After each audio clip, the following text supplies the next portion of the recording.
SPMB, sistem penerimaan murid baru, yang tadi alhamdulillah sudah dibahas dan ada banyak sekali masukan. Ini adalah ujian pertama kita, bagaimana kita memberikan layanan pendidikan yang bermutu, yang berkeadilan, sehingga tidak ada satupun anak Indonesia yang terdiskriminasi karena sistem yang kita buat tidak memungkinkan atau menghalangi mereka untuk mendapatkan ilmu dan kesempatan belajar. Selamat malam pemirsa, Anda menyaksikan Indonesia Bicara, tempat kita membicarakan isu-isu penting yang mempengaruhi kehidupan bangsa bersama saya Happy Kuritman. Malam ini kita akan membahas sebuah gebrakan besar di dunia pendidikan, SPMB, Sistem Penerimaan Murid Baru yang akan digelar di tahun 2025 ini, yang membawa sejumlah perubahan pada mekanisme masuk ke tingkat SD, SMP, dan SMA di seluruh Indonesia. Nah, apakah kemudian skema baru ini akan meningkatkan akses dan keadilan pendidikan di seluruh Indonesia? Apa pula tantangan implementasinya di lapangan? Kita akan membahasnya bersama para narasumber yang sudah hadir di studio TVRI pada malam hari ini. Saya akan sapa terlebih dahulu, ada Dirjen Pendidikan Dasar dan Menengah Kemendikdasmen Republik Indonesia, Pak Gogot Suharwoto. Selamat malam Pak Gogot. Selamat malam Bu Happy. Terima kasih sudah hadir di studio. Lalu ada Wakil Ketua Komisi 10 DPR RI, Pak Lalu Hadrian Irvani. Selamat malam Pak Lalu. Selamat malam Mbak Happy. Terima kasih juga Pak Lalu sudah hadir ke studio TVRI. Dan ada pengamat pendidikan Ki Dharma Ningtyas. Selamat malam Ki Dharma. Selamat malam juga Mbak Evi. Terima kasih Ki Dharma sudah hadir juga ke studio TVRI. Baik, ini topik yang menarik karena SPMB 2025 menjadi jalan baru dunia pendidikan. Kalau tadi kita simak apa yang disampaikan oleh Menteri Pak Abdul Mukti, ini adalah ujian pertama kita untuk memberikan pendidikan yang berkeadilan, berkualitas untuk seluruh anak Indonesia yang memang harus menempuh pendidikan. Nah, sebenarnya Pak Gogot, apa yang melatar belakangi hadirnya SPMB sebagai pengganti PPDB? Karena kan masyarakat kemudian, aduh lagi-lagi ganti terus namanya nih. Kemarin PPDB, sekarang SPMB, nanti tahun berapa ganti lagi. Ini bagaimana? Terima kasih Bu Happy, Bapak Ibu semua pemirsa di TVRI seluruh Indonesia ya. Ada 3 hal yang mendasari. Yang pertama adalah memang kita masih punya kesenjangan mutu pendidikan yang tidak bisa kita pungkiri. Maka kita harus membuat suatu SPMB yang bisa paling tidak memberikan layanan yang seadil-adilnya dengan kondisi yang sangat terbatas. Yang kedua, konsep pendekatan layanan SPMB kita adalah domisili. Domisili itu artinya kita pastikan di setiap titik di mana peserta didik kita berada, di situ kita dekatkan layanannya. Dan yang ketiga, ternyata memang konsep atau visi pendidikan bermutu semua yang partisipatif itu harus kita dorong ya. Dan Pak Menteri mencanangkan ini adalah partisipasi semesta. Sehingga kita libatkan sekolah-sekolah swasta dan juga pemerintah daerah memberikan subsidi ya kepada peserta didik kita yang murid-murid kita yang belum mampu diterima di sekolah negeri, sehingga mereka tetap bisa melanjutkan di sekolah swasta dengan subsidi dari pemerintah daerah. Jadi ini perubahan bukan hanya sekadar nama ya Pak Gogot ya, tapi ini juga ada perombakan sistem secara menyeluruh. Nah, apa saja penyempurnaan utama yang ditawarkan SPMB dibandingkan PPDB tadi, selain yang sudah disebutkan ada domisili, kemudian melibatkan sekolah swasta juga? Yang banyak dijadikan isu pada saat PP sebelumnya, kita sudah melakukan kajian. Kajian data SPMB 2017 sampai 2024. Kita lihat proporsi kuota per jalur itu kita pastikan sesuai dengan data-data yang sudah kita analisis. Itu yang pertama. Yang kedua, kita mengundang semua stakeholder memastikan apa yang masih menjadi kendala pada saat teman-teman kita, mitra kita di kabupaten kota dan provinsi melaksanakan PPDB sebelumnya. Kemudian yang ketiga, tentu kita juga ingin memastikan bahwa kontribusi dari sekolah swasta tidak bisa kita nafikan, harus kita libatkan mereka dari perhitungan daya tampung. Jadi dari ketiga pertimbangan-pertimbangan itulah kemudian kita menyesuaikan ya, kuota per jalur untuk afirmasi, untuk prestasi maupun untuk domisili. Nah, termasuk juga kita sesuaikan sehingga di contoh yang paling sederhana ya, SMA itu semua kita beri porsi yang sama. Ya, prestasi 30%, prestasi ya, kemudian domisili 30%, afirmasi 30%, mutasinya 5%. Harapannya dengan porsi yang sama ya, sepertinya kita sudah memberikan yang terbaik untuk semua jalur. Kemudian partisipasi swasta juga kita hitung. pemerintah daerah kita dorong pada saat menghitung daya tampung itu sudah melibatkan sekolah swasta. Jadi supaya apa? Supaya kita sudah kaji semua datanya.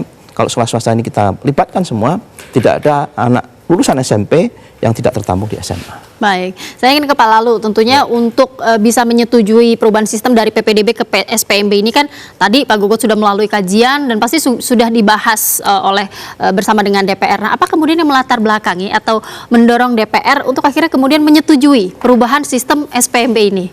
Baik, jadi ini menjadi PR kita setiap tahun. Mulai dari dulu namanya kan PPDB. Ya. Nah sekarang di zaman Pak Mukti beserta Pak Gogot dan teman-teman di Dikdasmen berubah menjadi sistem penerimaan murid baru dari proses penerimaan peserta didik baru PPDB kan. Nah dari tahun ke tahun yang menjadi PR kita selalu ada persoalan, selalu ada masalah tidak hanya di kota-kota besar, bahkan di daerah-daerah yang ya boleh dikatakan terpencil misalnya, ternyata kita juga menemukan masalah. Nah kami di DPR khususnya di Komisi 10 sudah diskusi panjang dengan Pak Menteri beserta Pak Dirjen untuk menemukan suatu formula yang paling tidak menimbulkan masalah tetapi meminimalisir masalah. Nah formula itulah yang namanya SPMB hari ini. Zonasi berubah menjadi domisili, kemudian afirmasi, prestasi, kemudian perpindahan orang tua atau mutasi.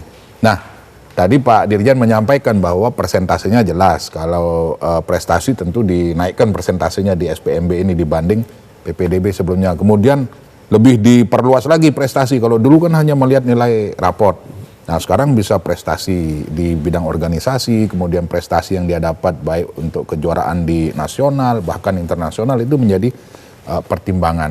Kami melihat ini suatu formula yang sangat moderat, yang insya Allah bisa mengcover seluruh persoalan-persoalan yang timbul akibat dari, kalau menurut kami, kurang tersosialisasi dengan baik. Kemudian yang kedua, kurangnya pengawasan, terutama di daerah-daerah. Dulu sebelum saya DPR RI, saya ketua Komisi 5 di DPRD Provinsi yang mengurus bidang pendidikan. Ternyata yang saya temukan itu pengawasan dari kami ini minim. Sehingga banyak kecurangan. Nah kita lihat di mana-mana masyarakat juga protes bahwa ada satu calon siswa yang rumahnya persis di belakang sekolah ternyata tidak diterima di sekolah tersebut. Nah ini kan menimbulkan menimbulkan praduga yang tidak baik segala macam. Ya dia selalu mengatakan bahwa oh ini sekolah ini ternyata tidak adil terhadap masyarakat yang ada di sekitar. Nah persoalan-persoalan inilah tidak hanya di satu tempat tetapi di banyak tempat bahkan merata di seluruh Indonesia. Nah kami melihat itikat baik dari Kementerian Pendidikan Dasar dan Menengah untuk meminimalisir. Paling tidak kalau kita stop tidak ada kecurangan itu mustahil, ya kan? Paling tidak meminimalisir persoalan. Nah sehingga kami di Komisi 10 mendukung agar betul-betul formula baru yang namanya SPMB ini bisa dilaksanakan dengan baik di tahun 2025. Adapun nanti misalnya kekurangan-kekurangan, yaitu menjadi bahan evaluasi kita untuk menjadi lebih baik ke depan. Bagian dari proses ya Pak Lalu ya itu ya. Kita akan DPR tentunya melakukan pengawasan dan juga nanti melakukan evaluasi untuk perbaikan yang lebih baik. Baik, saya ingin ke Ki Dharma. Ki Dharma, kalau dari perspektif Anda, apakah kemudian perubahan sistem dari PPDB ke SPMB ini menjawab kebutuhan reformasi pendidikan dasar dan menengah yang memang kita butuhkan saat ini? Ya, baik. Terima kasih Mbak Happy. Kebetulan pada saat pembahasan mengenai 8 isu strategis Kementerian Pendidikan Dasar dan Menengah, itu saya masuk ke kelompok yang membahas PPDB. Jadi saya termasuk orang yang mengusulkan supaya ada perubahan terutama untuk jalur prestasi di SMP dan SMTA. Kenapa saya usulkan untuk jalur prestasi di SMP dan SMTA itu naik? Karena kalau kita bicara di kabupaten, itu letak tempat tinggal warga itu dengan sekolah itu bisa berjauhan. Kalau jaraknya, kalau standarnya itu hanya zonasi, maka anak-anak yang pintar tapi karena letak sekolah ya jauh dari rumah, mereka nggak bisa tertampung. Nah, tapi dengan jumlah kuota prestasi naik menjadi minimal 30%, anak-anak itu bisa tertampung. Jadi kalau kemarin-kemarin itu kan anak-anak mengalami demotivasi belajar. Untuk apa belajar susah-susah? Wong juga nggak diterima di sekolah negeri. Tapi dengan adanya jalur prestasi yang dinaikkan, itu mereka punya semangat. Oh, saya punya kesempatan yang lebih baik untuk masuk ke sekolah negeri yang diinginkan. Itulah kan ini terutama akan relevan di daerah-daerah kabupaten yang mungkin tempat tinggal dengan jarak SMA negerinya itu bisa sampai 10 kilo misalnya. Nah ini saya kira relevansinya. Dan juga jalur afirmasi itu dinaikkan. Dulu 15 menjadi semakin tinggi jenjangnya itu semakin tinggi kuotanya gitu. Nah ini saya kira itu yang mungkin dikatakan oleh Pak Menteri, ini adalah ujian untuk memberikan kesempatan bagi masyarakat untuk memperoleh pendidikan yang bermutu dan secara adil. Kira-kira seperti itu penjelasannya. Baik, Ki Dharma, tetapi kan SPMB ini hanya dilakukan dalam satu gelombang penerimaan. Nah, apakah ini cukup ideal untuk menjamin semua anak mendapatkan sekolah yang layak? Kalau kita lihat data statistik ya, sebetulnya sekolah kita cukup. Cuma kan semua orang itu pengen masuk ke negeri. Nah tadi Pak Dirjen kan udah menjelaskan saat ini melibatkan swasta.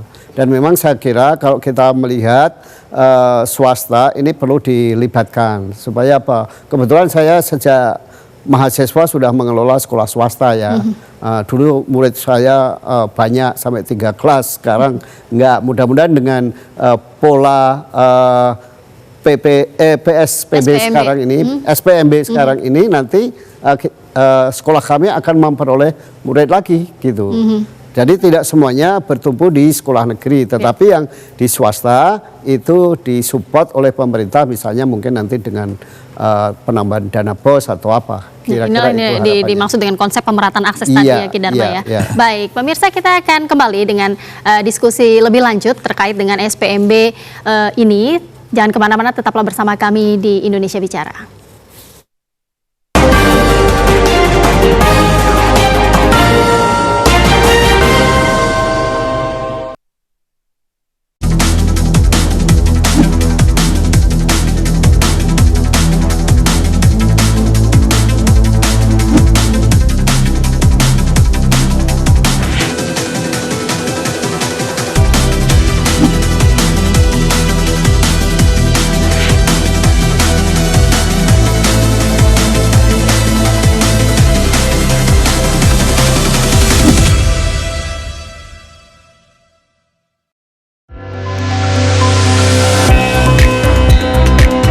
Bentangan alam nan memukau, seni dan warisan budaya yang beragam. Mari jelajahi keindahan Nusantara melalui program Pesona Indonesia setiap hari pukul 14 waktu Indonesia Barat.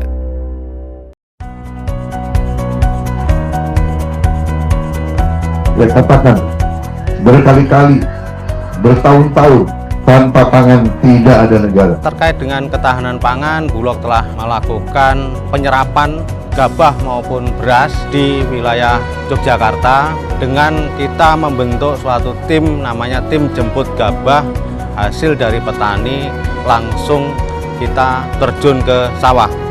Tentunya petani dapat menikmati harga yang bagus, lebih bagus daripada ketika petani itu menjual ke pedagang atau pengepul. Pertama-tama saya ucapkan terima kasih kepada Pak Presiden Pak Prabowo yang sudah mencanangkan program ketahanan pangan dengan harga Rp6.500 khususnya gabah kering panen, dan kami sangat senang sekali dengan harga yang ditetapkan oleh pemerintah, dan kami ingin program ini tidak berhenti pada musim ini. Program ini semoga sampai 5-10 tahun ke depan sangat didambakan oleh petani. Ini betul-betul program yang membantu petani. Terima kasih kepada Bapak Presiden Prabowo yang telah membeli harga gabah petani di harga Rp6.500 per kilogram. Ayo dukung ketahanan pangan, petani cerdas, rakyat sejahtera.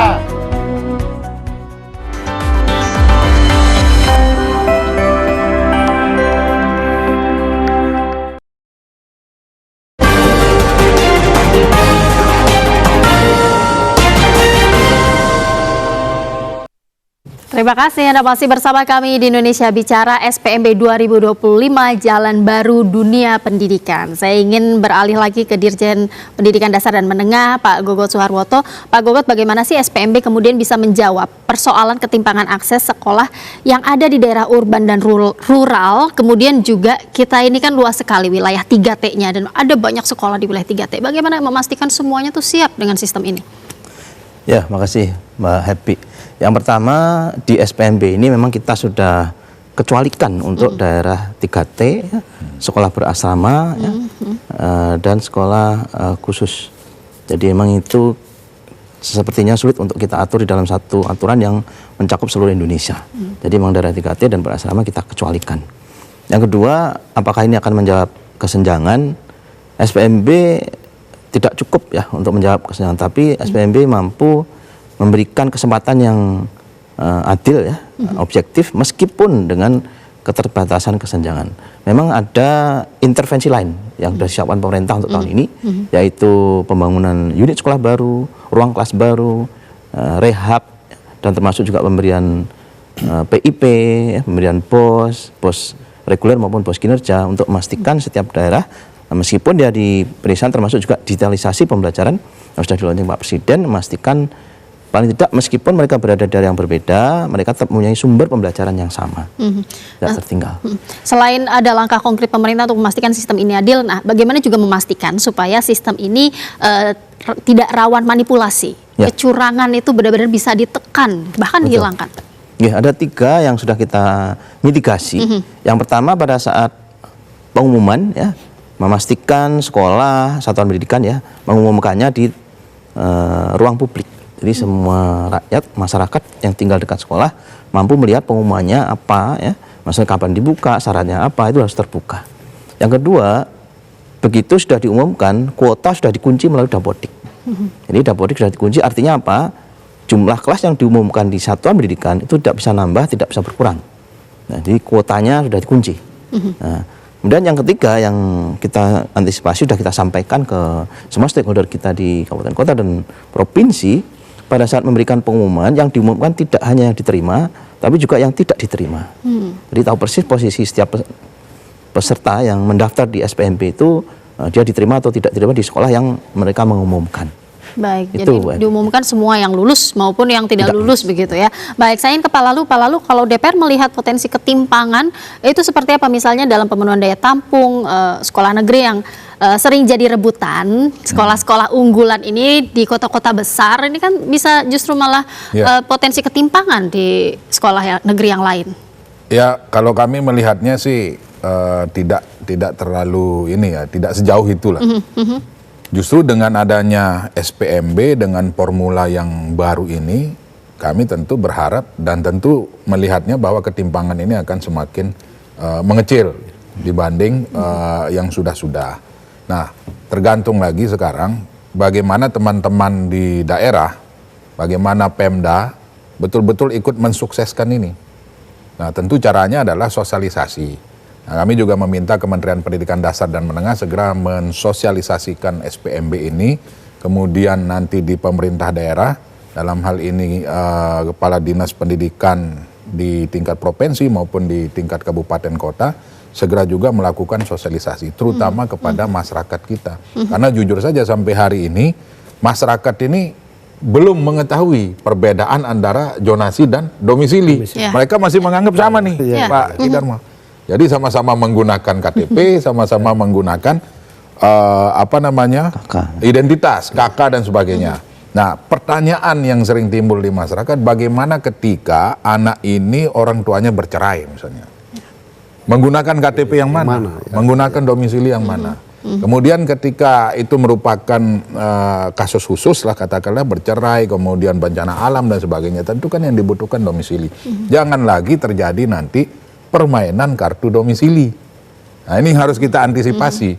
Makanya semua pihak termasuk pemerintah daerah baik provinsi maupun kabupaten kota, DPRD provinsi maupun DPD kabupaten kota, mari kita sama-sama sukseskan. Kami di DPR RI selalu komunikasi dengan Kementerian Pendidikan Dasar dan Menengah. Begitu juga harapan kami di daerah baik provinsi, ya komunikasi teman-teman DPD provinsi komunikasi dengan dinas pendidikan misalnya sebagai mitra, begitu juga di kabupaten kota. Karena kami meyakini SPMB ini bisa sukses kalau semua stakeholder ini bekerja bersama. Satu saja stakeholder ini keluar rel, maka ini akan menjadi tidak baik sesuai dengan harapan kita bersama. Pada prinsipnya kami di Komisi 10 akan mengawal ini terus. Ini walaupun program baru, tetapi ini adalah formula yang terbaik saat ini setelah dilakukan analisa, setelah dilakukan kajian oleh teman-teman di Kementerian Pendidikan Dasar dan Menengah. Itu perspektif yang menarik sekali Pak. Lalu saya ingin Pak Gogot juga menanggapi, kalau tadi kan Pak Gogot sempat menjelaskan mitigasi kecurangan, tapi dari sistem pengumumannya, jadi pelaksanaan SPMB-nya dan pascanya. Nah, kalau perannya pendaftarnya seperti tadi, kalau untuk menghindari kecurangan-kecurangan seperti permainan KK dan lain sebagainya, apa yang disiapkan? Ya, kita di dalam Permendikdasmen nomor 3 2025 sudah kita sebutkan bahwa pemerintah daerah, khususnya dinas pendidikan, kabupaten kota dan provinsi untuk bekerjasama dengan Dukcapil ya. Itu yang pertama, memastikan bahwa identitas yang mereka sampaikan itu adalah yang valid ya. Yang kedua, kita juga mensyaratkan untuk domisili itu harus minimal 1 tahun. Ya, 1 tahun. Dan itu surat keterangan sudah jelas. Dan kalau yang mutasi, mereka sudah surat keterangan dari perusahaan ya, bahwa mereka memang pindah dari tempat yang lama ke tempat yang baru. Baik, kalau dari Ki Dharma, kalau menurut Ki Dharma dengan berubahnya sistem menjadi SPMB ini, Ki Dharma juga masih melihat ada potensi penyimpangan nggak dalam sistem ini? Masih ada celah yang mungkin harus kita waspadai bersama? Ya, kalau celah pasti ada ya. Tetapi sebetulnya kalau kita belajar dari pengalaman selama ini adalah yang jadi problem itu adalah selalu soal pindah domisili, ya pindah domisili dalam waktu yang singkat itu. Jadi orang tua pengen supaya anaknya pindah di negeri, tetapi seperti saya katakan tadi, dengan adanya penambahan kuota untuk prestasi di tingkat SMP dan SMA, maka sebetulnya hasrat untuk pindah di domisili itu nggak perlu lagi. Karena apa? Karena dimanapun Anda berada, kalau Anda berprestasi, apalagi nanti kondisi ekonominya juga kondisi ekonomi lemah, Anda akan mendapat prioritas. Jadi ini yang saya tekankan kepada masyarakat, nggak usah pindah domisili, hanya sekedar untuk mengejar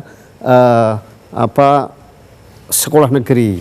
Karena apa? Karena ada jalur yang terbuka.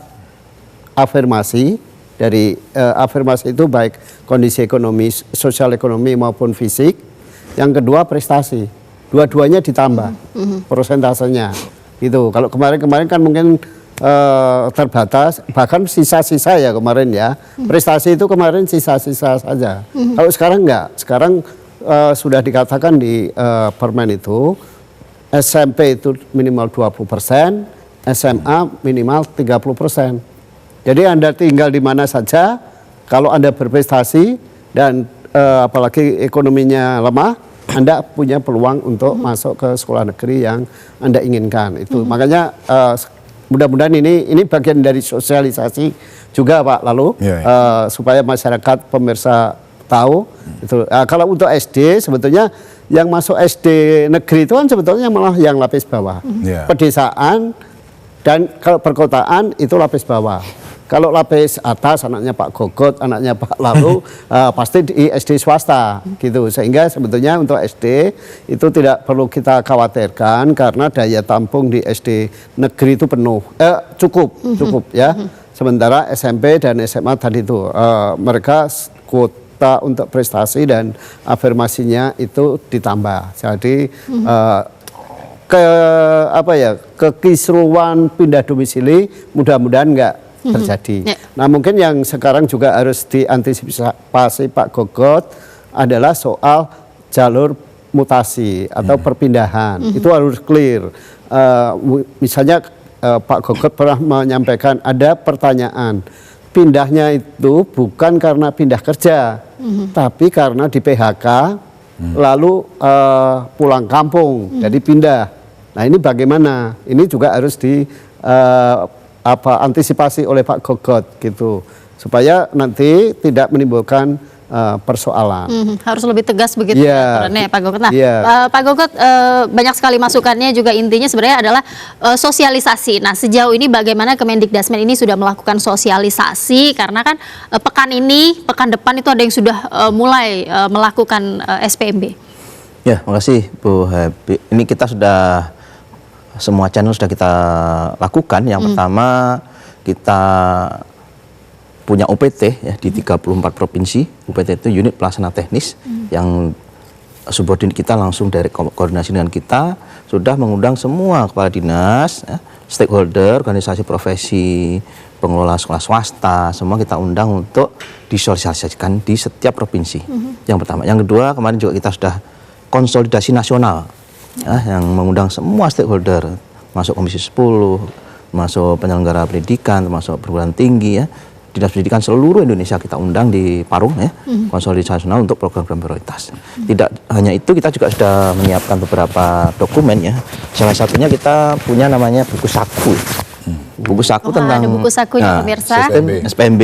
Ini juga sudah kita siapkan, filenya sudah kita bagi ke teman-teman kita provinsi. Ini harapannya bisa kita sebar secepatnya sehingga bisa dipegang oleh semua orang tua, oleh masyarakat yang juga berpartisipasi dalam SPMB, tahu persis apa yang harus dilakukan di setiap tahapannya. Kalau orang tua belum punya buku saku, Pak Gogot, harus kemana orang tua ini mendapatkan buku saku? Kita sudah siapkan di website kita ya, di pdm.kemdikdasmen.go.id. Nanti kita akan juga bagikan di UPT-UPT kita setiap provinsi akan ada. Jadi orang tua ini jadi bekal bagi orang tua ya, untuk supaya tahu sistem SPMB ini seperti apa sih, apa yang harus disiapkan. Nah, bicara soal apa yang perlu disiapkan, sekalian juga berarti Pak Gogot harus bahas ini nih. Apa Pak Gogot yang perlu disiapkan oleh sekolah dan orang tua dalam menghadapi sistem SPMB ini? Ya, maksudnya kita tidak menuntut sesuatu yang kompleks ya. Yang paling penting adalah kuncinya kan di Dapodik sebetulnya. Jadi perbarui data pokok pendidikan.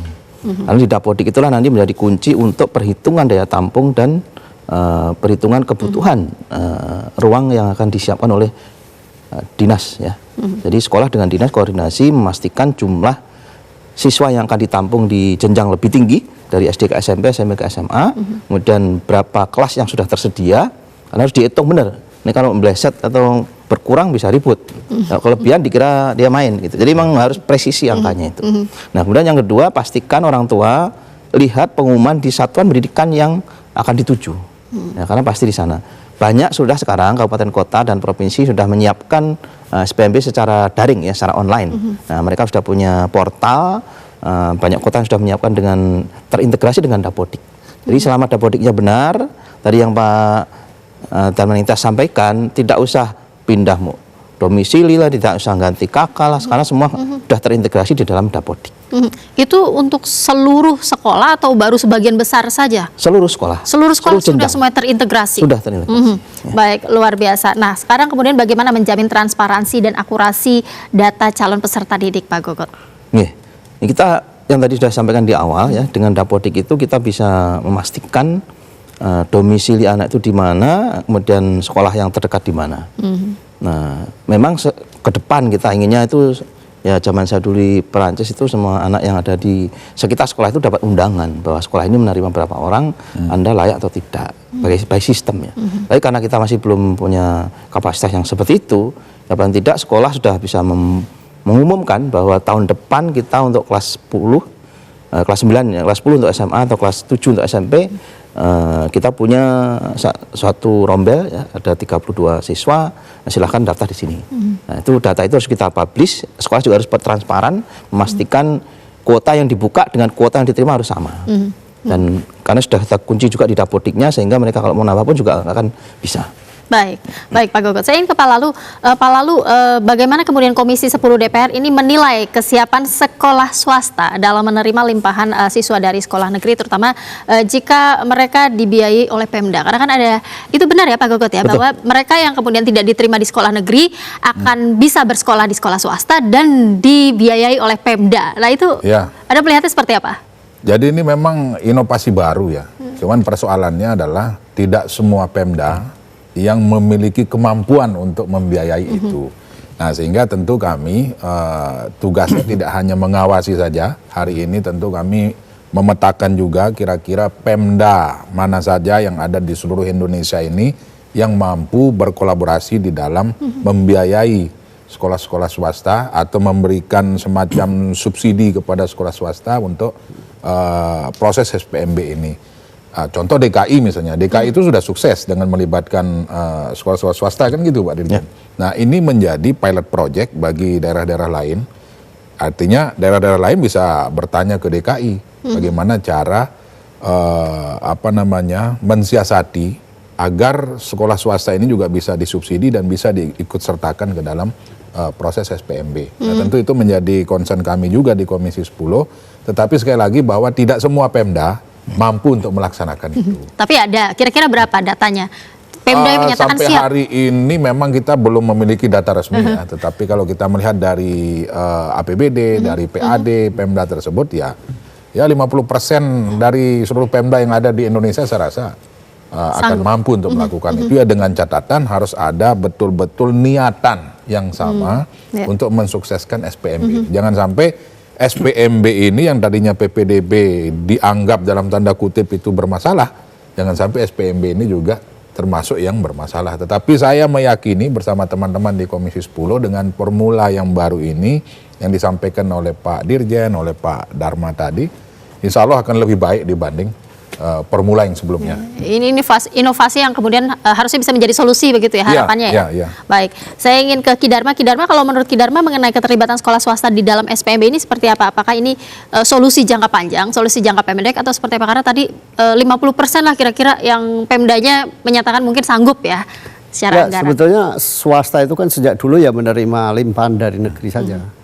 Masalahnya adalah sebetulnya ini PR-nya untuk Pak Lalu, kebetulan Undang-Undang ASN mau direvisi ya. Saya kira definisi ASN itu harus direvisi karena pasca ada Undang-Undang ASN itu pemerintah itu tidak bisa lagi memberikan bantuan guru PNS yang ditugaskan di swasta yang namanya guru DPK. Sejak kemerdekaan sampai reformasi itu kita punya guru DPK namanya. Nah berkat guru DPK itu SMP tempat saya sekolah dulu itu bisa menggratiskan siswa ketika ada dana BOS. Karena apa? Kami waktu itu memiliki 8 guru DPK. Nah, tapi sekarang dengan tidak adanya bantuan guru DPK, swasta itu nggak bisa bergerak apa-apa. Jadi sebetulnya kalau mau melibatkan swasta agak penuh, kembali lagi pemerintah dapat memberikan bantuan guru DPK. Nah, sebetulnya perubahan ASN yang kita perlukan tidak hanya untuk pendidikan dasar menengah, Pak, tapi pendidikan tinggi juga sekarang nggak bisa menerima dosen DPK. Padahal yang sekolah di swasta maupun di PTS itu ya sama-sama anak bangsa, sama-sama bayar pajak. Nah, ini makanya PR-nya kalau mau meningkatkan peran sekolah swasta, mau tidak mau pemerintah itu kembali dapat memberikan bantuan guru DPK kepada sekolah-sekolah swasta. Cuma saya pengen jelasin ya Mbak HPI soal swasta. Swasta itu dalam perspektif saya ada 4 ya. Saya bilang swasta generasi pertama yang lahir sebelum kemerdekaan. Ada Muhammadiyah, ada yayasan-yayasan keagamaan, taman siswa. Nah, itu ada yang bermutu, ada yang tidak, gitu ya. Lalu swasta kedua itu generasi swasta yang lahir pasca kemerdekaan, tapi pemerintah belum bisa mendirikan sekolah-sekolah swasta, sekolah-sekolah negeri. Akhirnya sekolah swasta yang berdiri, termasuk sekolah swasta kami bersekolah dulu, sekolah swasta SMP pertama di kecamatan kami ya. Nah, ini pada umumnya kualitasnya rendah pada umumnya ya. Ada 1-2 tapi itu yang bagus, katakanlah PGRI, ada yang bagus gitu ya, tapi itu 1-2. Nah, yang swasta generasi ketiga itu swasta yang didirikan oleh kaum kapital. Ada sekolah-sekolah yang didirikan oleh konglomerat, bayarnya mahal. Nah, dan sekolah yang keempat itu swasta yang didirikan oleh partai politik Kalau di sini PKS katakanlah ya kita sebut saja karena itu memang Nah, menurut saya tidak semua swasta itu akan berminat terlibat di dalam SPMB ini. Yang berminat adalah swasta generasi pertama yang kualitasnya rendah dan swasta generasi kedua. Gitu. Yang swasta generasi ketiga hari ini sudah selesai penerimaan murid barunya, termasuk juga generasi keempat. Gitu, itu sudah selesai dan mereka tidak ada persoalan baik dari aspek budget maupun lainnya gitu. Jadi yang jadi persoalan tinggal yang generasi pertama sebagian yang tidak bermutu dan hampir semua generasi kedua. Nah, ini memang PR-nya Pak Gogot nanti memetakan kira-kira swasta yang generasi kedua itu berapa, yang swasta generasi pertama tapi kurang mutu itu seberapa. Jadi dari situ Pak Gogot itu bisa membuat perencanaan mengenai kebutuhan bantuan untuk sekolah swasta. Kira-kira seperti itu Mbak Happy. Baik, terima kasih Ki Dharma, menarik sekali. Kita akan lanjutkan perbincangan ini, diskusi ini usai jeda. Pemirsa jangan kemana-mana, tetaplah bersama kami di Indonesia Bicara.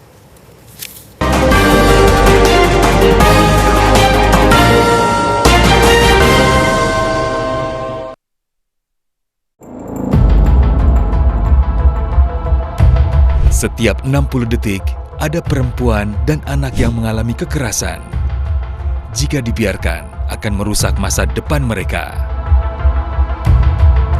Laporkan jika terjadi di sekitar Anda. Negara menjamin melalui Undang-Undang Penghapusan Kekerasan dalam Rumah Tangga dan Undang-Undang Perlindungan Anak. Akhiri kekerasan terhadap perempuan dan anak.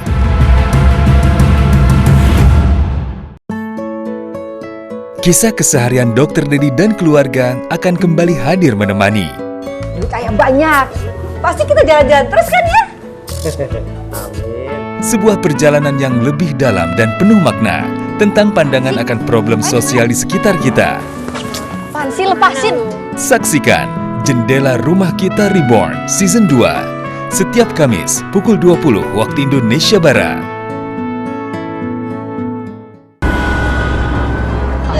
Mana kau taruh uang itu? Kau jangan banyak tanya. Kita segera pergi dari Jakarta deh. Kerasnya ibu kota membuat Marbun dan keluarga pindah ke desa untuk memulai hidup baru. Di desa itu ya, banyak banget kejadian-kejadian yang tidak disangka-sangka. Contohnya, tadi kan ada orang naik motor, terus tiba-tiba nyungsep deh. Namun, segalanya tak semudah yang dibayangkan. Ada banyak cerita, tantangan, dan pelajaran yang harus dilalui. Saksikan perjalanan penuh warna dalam serial Desaku Yang Kucinta setiap minggu pukul 19 waktu Indonesia Barat.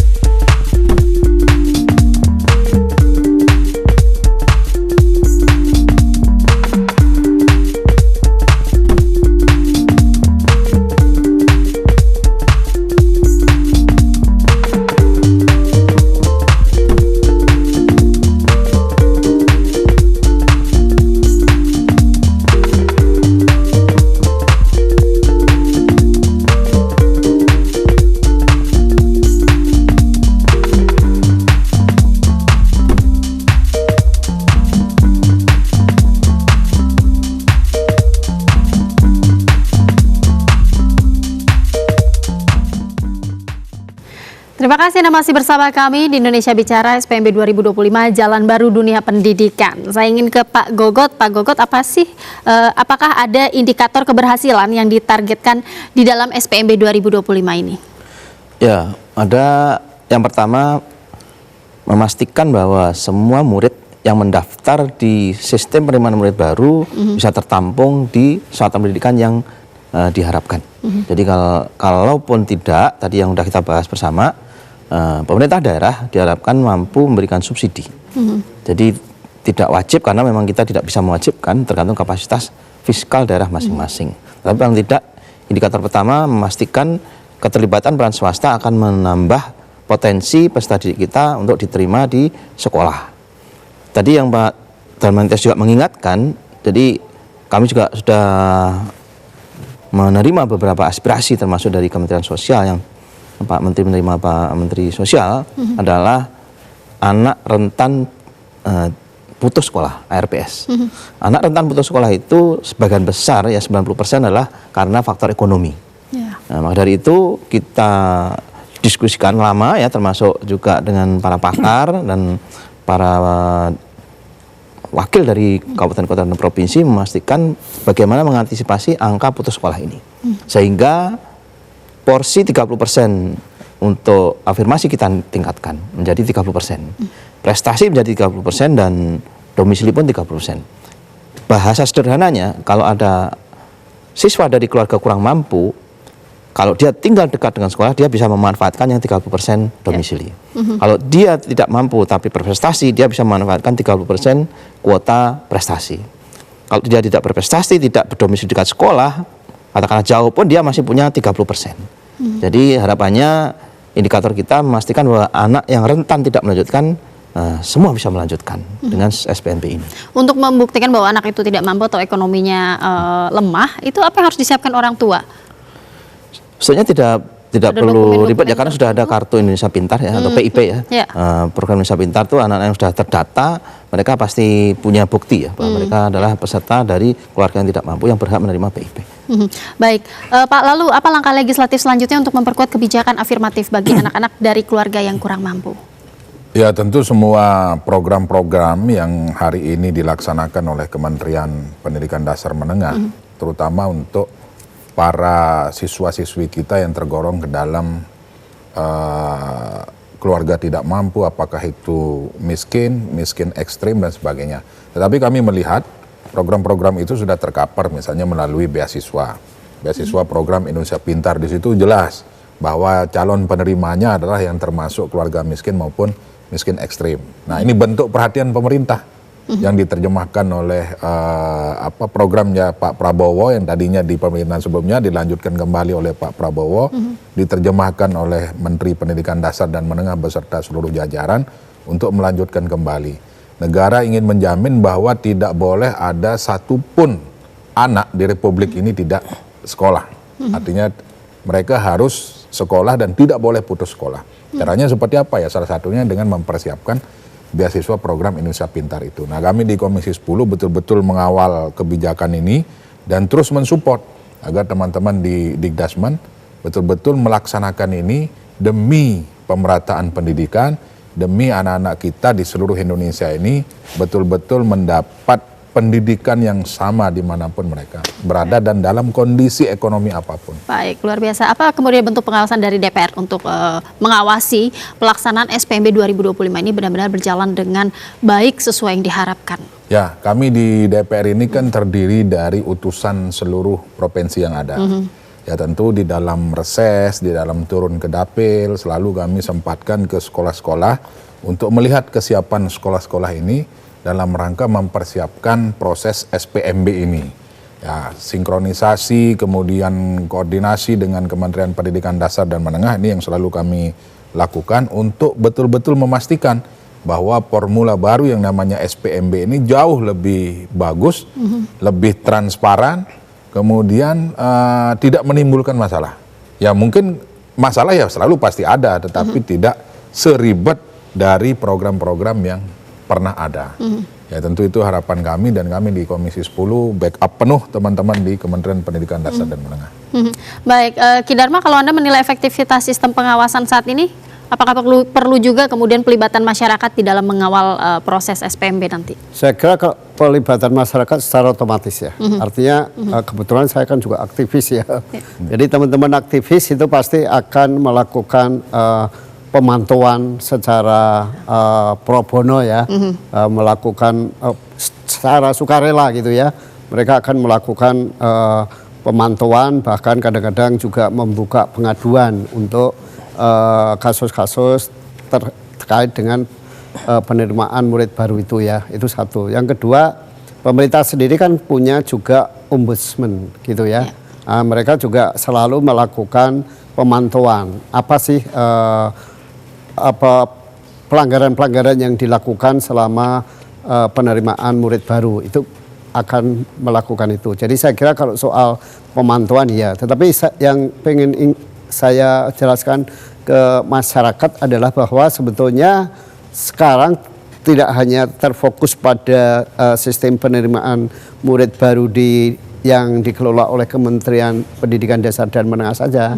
Sekarang pemerintah akan mengembangkan sekolah rakyat dan sekolah unggulan Garuda itu ya.